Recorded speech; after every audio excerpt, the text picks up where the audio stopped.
Hello,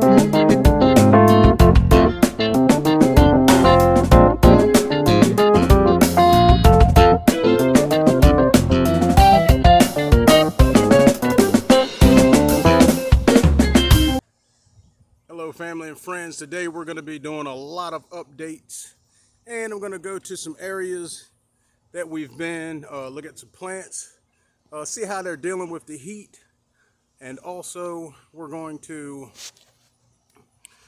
show some before and afters and do a little maintenance. Hope you enjoy. Now, this is the same bed that I'm standing in front of, but it's 3 years ago. These elephant ears are half the size of the pot, and that's like the second year that they came up. And we have our upright elephant ear, and the bed is surrounded in electric orange and white. Here's the diamond head elephant ears again, and now they're a little taller than the pot, and that's this year. Going into the beginning of August, and this is how big they were last year. And when Janice saw them, she just had to have some diamond head elephant ears. They're different, they're big, they're shiny, and unlike any other elephant ear. Then behind this pot, they tower over the back of the pot, and they were like the tallest thing in the bed for a while. And they kind of like stood alone, so that's what gave us the idea of putting more things in the bed. And then here we are. We got our caladiums and escalentas. These Thailand giants are shoulder high, and they're wide and very big. They're on their way to really doing some serious showing off this summer, and we'll get back to those with some closer updates. Our red Coleus here with the seed pods on top, we will be clipping those. Now each leaf has a thin, lacy margin around each leaf, and it really highlights them on those scalloped edges. That's what attracted me to them. We're going to be putting 5 of those across the front of the fire pit, and we'll put some small annuals in between. That way we can change the color or whatever theme we want to go into. This year we chose geraniums because they can handle the heat and is easy maintenance. Next year, I think we're just going to go ahead and double up so we get a bigger impact quicker with those geraniums. I've never grown them from seed. We always get them when they're mature. So going in close on this Coleus, we will be clipping those seed pods off the top. Now our next design is nice. It's around this bird bath and has a formal look to it. We have our geraniums close to the bird bath and the white vincas on the perimeter. Now here's a bigger version of this around a tree in our friend's yard. But instead of just spacing them, they're in a stagger pattern around this tree, and we think the next move we take on this bed will be just having a solid white ring. Gonna go in and do a little maintenance and keep things going. The quicker I prune these, the quicker they bloom. This thing is just full of geranium blooms in the middle, and that red and white is nice. See how you see the mulch next to the brick? It's gonna be solid white next year. Hello, summer. Our multicolor Coleus is sitting here in filtered sunlight, and we got it just the right size to where it's not hiding the entrance to the basement. It's got the chartreuse perimeter, the plum, and with that pink center.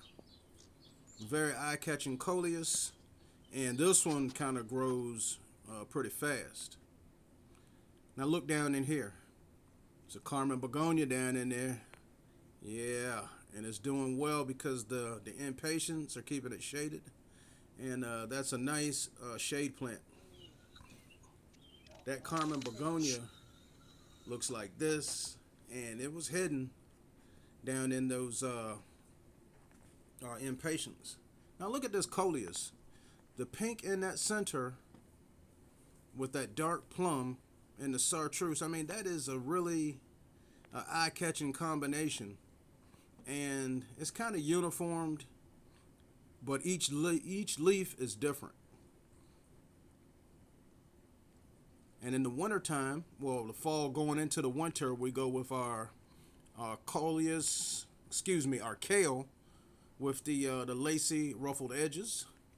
And that same tree that had the red and white, one year we put multicolored pansies there, yellow, red, white, and blue, and matched it up on the porch. Now, as you can see, these pots here are shorter.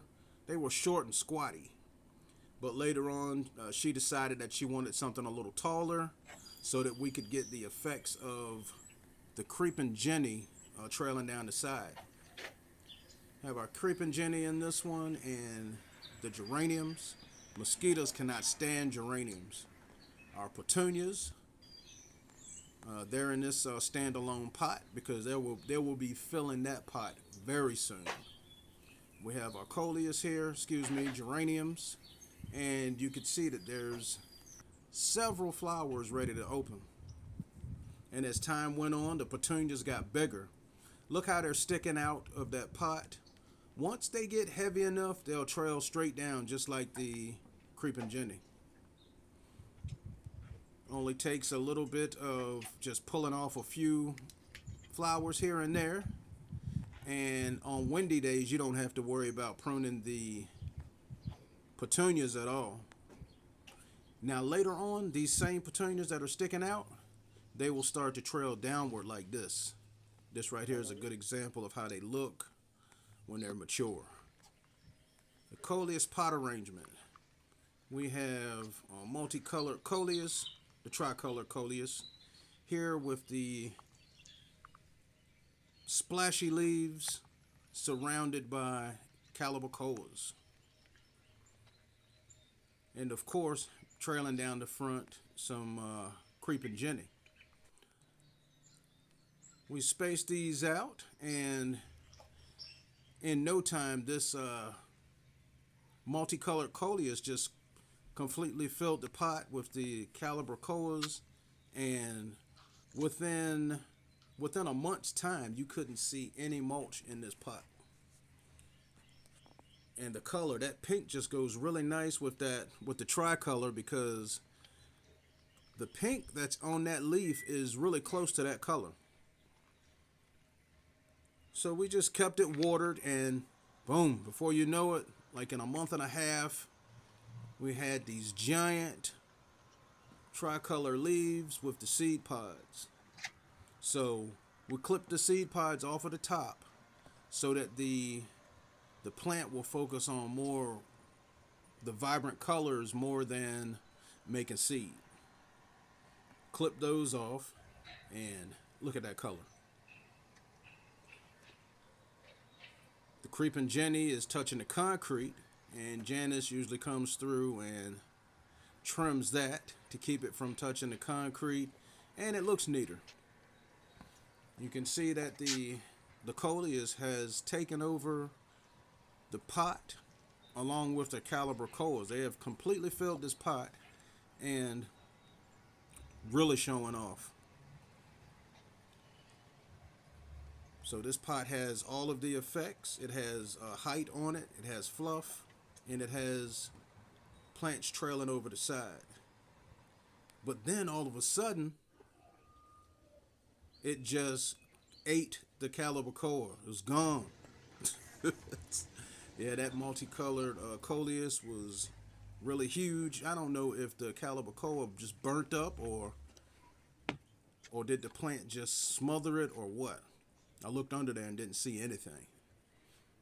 Now here's our raised bed with the subtle Coleus.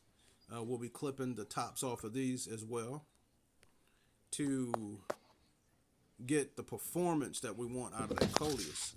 We have those sun patience and the Gerber daisy in this pot right here. Out here getting more 6 or more hours of sunlight, just really showing off. We'll have the water plate down there, and it's good to water until that water plate is full because we've been having some really hot days and the soil just wicks up the water. These Gerber daisies are easy care, deer resistant, big blooms on a compact, sturdy plants, vibrant, prolific color for border cutting gardens. Gorgeous in containers or on porch and patio. Absolutely deer resistant. They get 6 or more hours of sunlight. When the watering, once they're watered, you can let it dry out. Maturity size 4 to 8 inches high, 10 to 12 inches wide. They bloom spring, summer, and fall. And they will show off until we get a heavy frost or it's freezing outside, which is 32 degrees.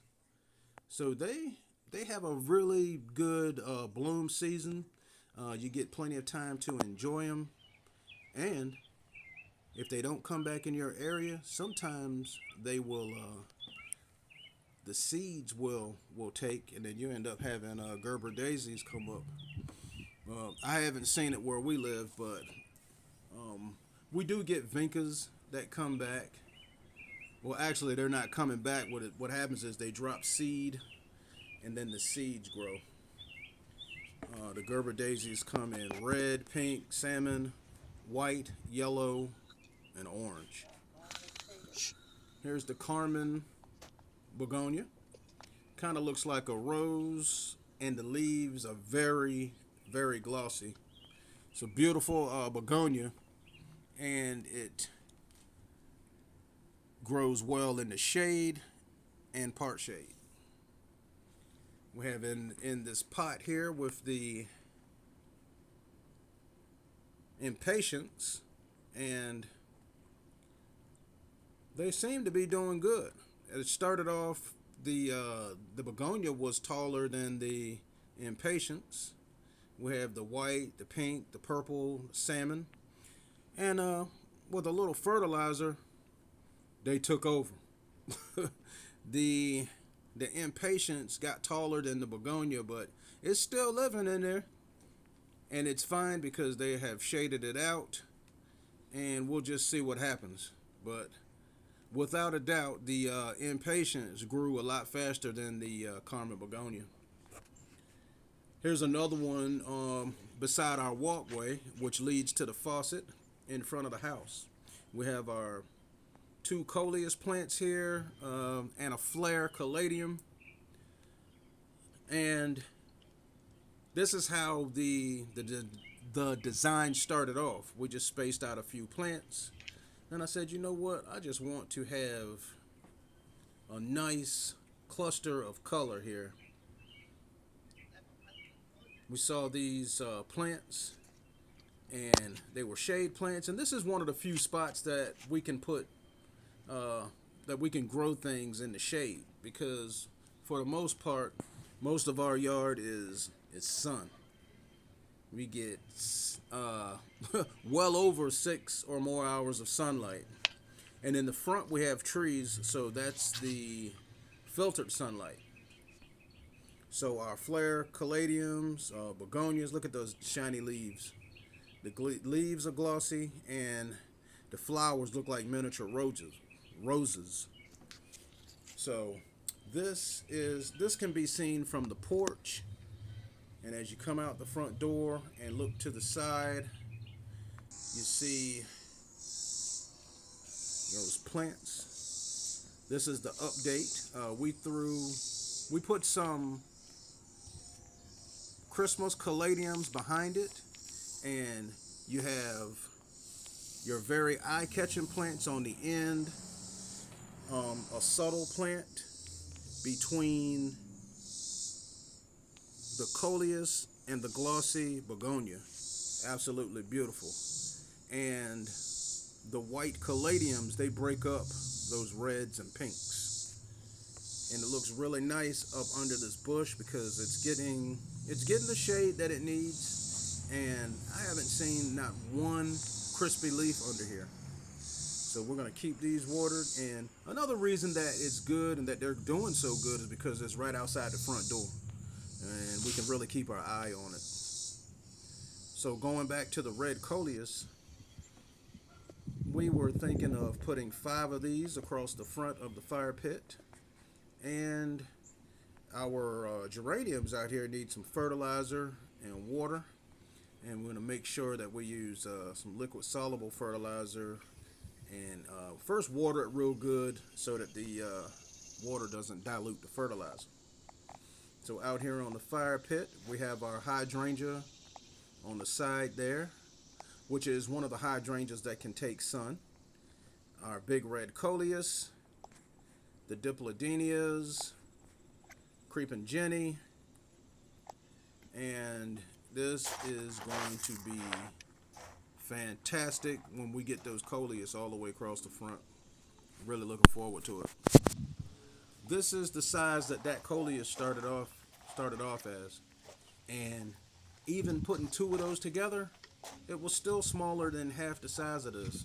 So I'm really happy with the performance on this one. The big red Coleus has that velvety red leaf. Amazing. Now this is the Mandeville. I was talking about the Mandevilles and Dipladenia. What's the difference?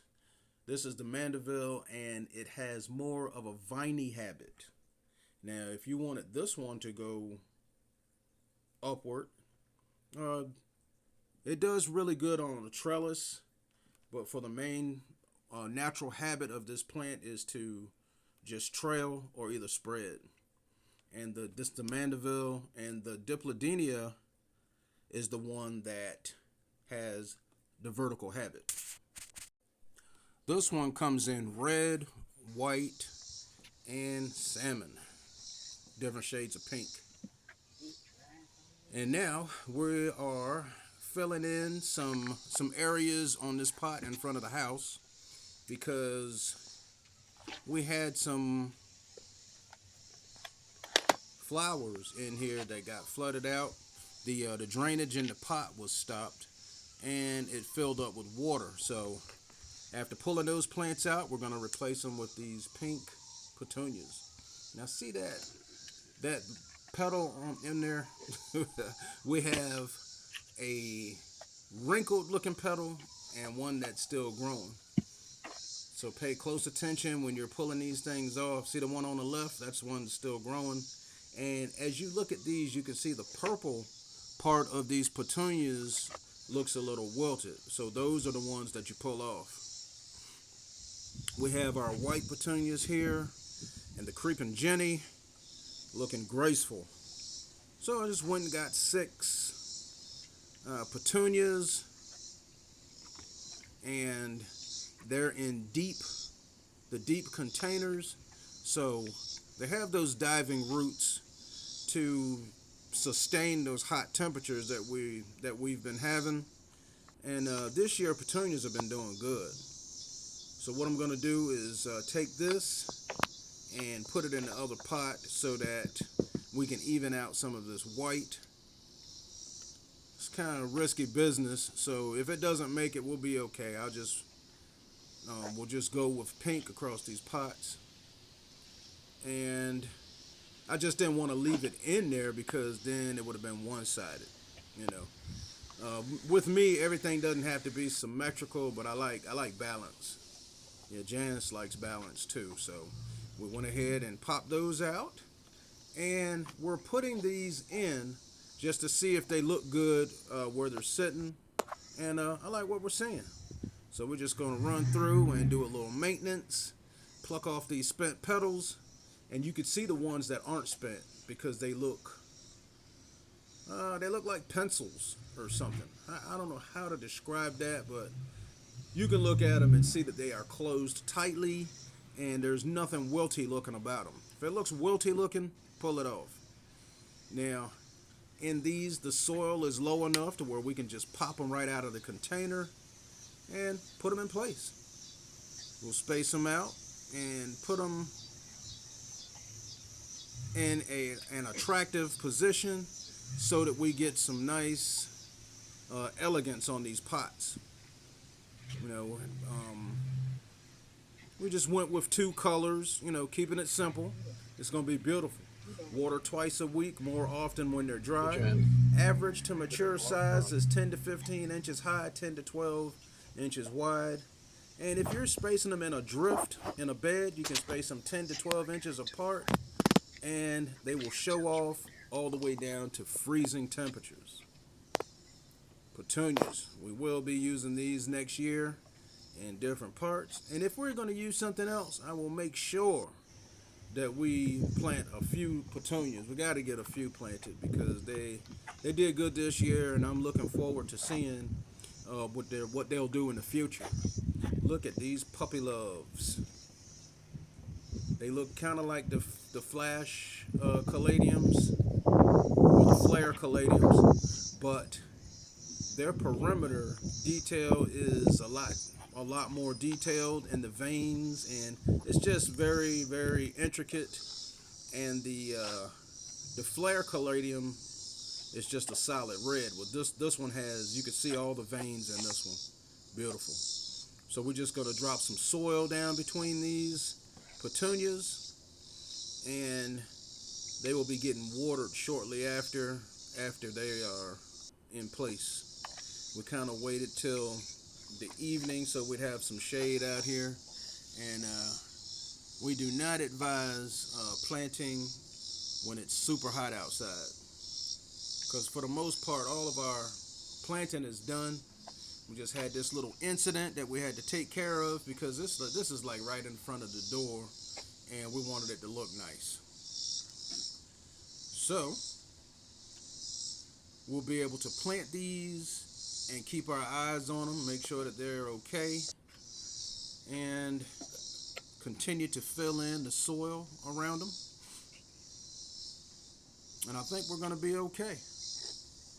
Got our creeping Jenny here, the purple petunias, and even if the white ones don't make it, this will be fine with just pink in it, to get through the summer. And we have our drainable soil. It's gonna be good. We have our creeping Jenny going straight down the corner of this pot, and we want to leave a little lip at the top of the pot so that when we water, it'll just catch the edge. If you like this content, give us a like and subscribe. Hit the notification bell so that you can get all of our videos when they're being posted. Now this is another look at the walkway with our Coleus here. We have our lime green Coleus, the multicolor, our fern right there to the right, and plenty of room on this walkway. Like I said earlier, this is one of the few places that we get shade. We get part sun on the porch because we have trees out in the front yard, and we get that filtered sunlight. Quarter line over there with pink and white petunias, and a short pot here with the creeping Jenny. Going in close, this is our Calabrax and the big white petunia. This summer is going to have plenty more updates, and check out some of our other videos, and we welcome your comments and questions. Enjoy your day.